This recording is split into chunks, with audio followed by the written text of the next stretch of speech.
বর্তমানে সুইডেনে অনেক নিয়মকানুন চেঞ্জ হয়েছে, অনেক কিছু চেঞ্জ হয়েছে যেটা আপনার না থাকে আর আসার জন্য ইচ্ছা থাকে সুইডেনে, তখন আপনি যদি আগে থেকে প্ল্যান করেন, আগে থেকে জানেন যে ইনফরমেশনগুলো কীভাবে কী করতে হয়, তখন আপনার কিন্তু অনেক কাজে আসবে, সহজ হবে সুইডেনের লাইফ। সো যারা আমার চ্যানেলে নতুন অবশ্যই সাবস্ক্রাইব করবেন, সাথে থাকবেন, আর আশা করি আপনাদের সাথে সবসময় নতুন জিনিসগুলো শেয়ার করা যাতে আপনাদের উপকারে আসে, কাজে আসে। মেইনলি হলো আপনি আসার আগে যে কোনো দেশে, সুইডেন না যে কোনো দেশের যদি সম্পর্কে জানা থাকে, আগে থেকে যদি আপনি প্ল্যান করে আসেন, তখন আপনি সহজে সব কিছু করতে পারবেন। সো আজকের আপডেটটা হলো যারা ধরেন ওয়ার্ক পারমিটে আছে বা ওয়ার্ক পারমিটে আসার চিন্তা করতেছে তাদের জন্য এই ভিডিও। আসসালামু আলাইকুম ভাই বেস, welcome to back and brand new video. আশা করি যে যেখানে আছেন ভালো আছেন, সুস্থ আছেন। আলহামদুলিল্লাহ আমিও ভালো আছি।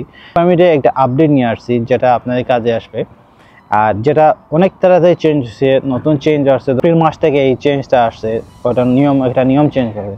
তো যে চেঞ্জটা এত তাড়াতাড়ি হয়েছে এটা বলার মতো না। অনেক চেঞ্জ আছে, ধরেন ওরা চেঞ্জ একটু সময় নেয়, 6 মাস নেয়, 1 বছর নেয়, কিন্তু এই চেঞ্জটা একদম তাড়াতাড়ি হয়ে গেছে। ভিডিও সম্পূর্ণ দেখবেন, সম্পূর্ণ দেখলে বুঝতে পারবেন আসলে কি জিনিস চেঞ্জ আসছে আর ওয়ার্ক পারমিটে কোন জিনিস চেঞ্জ। আর নর্মাল ওয়ার্ক পারমিট না, এটা ধরেন যারা অ্যাসাইলাম করছে বা অ্যাসাইলাম থেকে ওয়ার্ক পারমিটে আসছে তাদের ক্ষেত্রে কিন্তু চেঞ্জ আছে।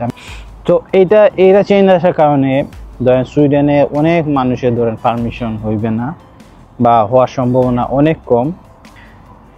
সো যে চেঞ্জটা ওরা করছে এখানে আমি স্ক্রিনে দিয়ে দিব, আর আমি লিঙ্ক দিয়ে দিব ভিডিওতে।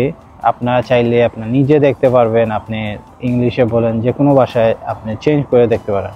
সো এইটা হলো যে আপনি অ্যাসাইলাম থেকে যখন ওয়ার্ক পারমিটে আসবেন বা যারা আসছে, তখন কিন্তু সুইডেন থেকে আপনি ওয়ার্ক পারমিট নিতে পারবেন না।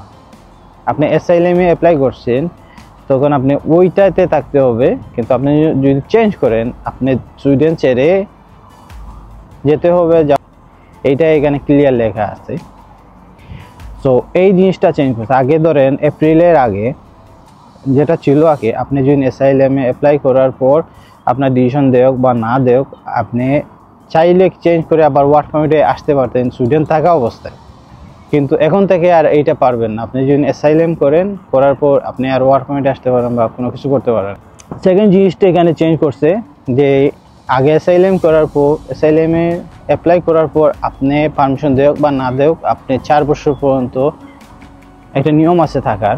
4 বছর পরে কিন্তু আপনি আবার অ্যাপ্লাই করতে পারবেন, কিন্তু বা আপিল করতে পারবেন বা অন্য কিছু করতে পারবেন। কিন্তু ওইটা চেঞ্জ করে 5 বছর নিয়ে আসছে। আর যেটাই চেঞ্জ, এই দুইটা জিনিস অ্যাসাইলামে চেঞ্জ আসছে যে আপনি যদি ওয়ার্ক পারমিটে আসতে হয় আপনি সুইডেন ছাড়তে হবে, আর 4 বছরের জায়গায় 5 বছর করছে। এইখানে আবার একটা জিনিস লেখছে ওরা, যে বিশেষ জিনিসগুলা চিন্তা করবে। বিশেষ জিনিসগুলা কি ওরা চিন্তা করবে, যদি এখানে আপনার থাকার কোনো কারণ থাকে বা বিশেষ কোনো কারণ থাকে, তখন ওরা বিশেষ বিবেচনা করবে। এখানে ক্লিয়ারলি লেখা আছে। তো যারা ধরেন অ্যাসাইলাম থেকে ওয়ার্ক পারমিটে আছে, স্যার মেয়াদ বাড়াইবে না, এরকম জিনিসটা এখানে শেয়ার করছে। সো এর জন্য ধরেন অনেক মানুষের এখান থেকে সুইডেন ছাড়তে হবে।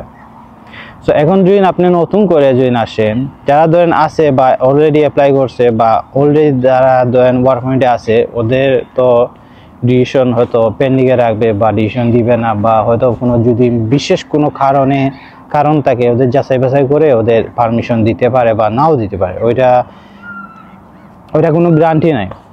সো যদি আপনি এরকম সমস্যা থাকেন আর এইরকম যদি সুইডেনে থাকেন, আপনি অবশ্যই কোনো লয়ারের সাথে কন্ট্যাক্ট করবেন। বর্তমানে এই ওয়ার্ক পারমিটের আপডেটটা আসছে, এটা হলো বর্তমানে আপডেট ওয়ার্ক পারমিটে। আর যেগুলা ওয়ার্ক পারমিট নর্মাল, যে আপনি স্টুডেন্ট ভিসা আসার পর ওয়ার্ক পারমিট সুইচ করে আপনি আসবেন, ওইটা যে আগে যেরকম ছিল সেই রকমই আছে, এখনও কোনো চেঞ্জ আসে না, এখনও কোনো আপডেট আসে নাই। আর বাকি সব নিয়মগুলা যে আগের মতনই আছে। সো আগে থেকে যদি আপনার জানা থাকে, আগে থেকে যদি আপনি প্ল্যান করে থাকেন, তখন আশা করি আপনার কাজে আসবে। আর এই ছিল আজকের ভিডিও।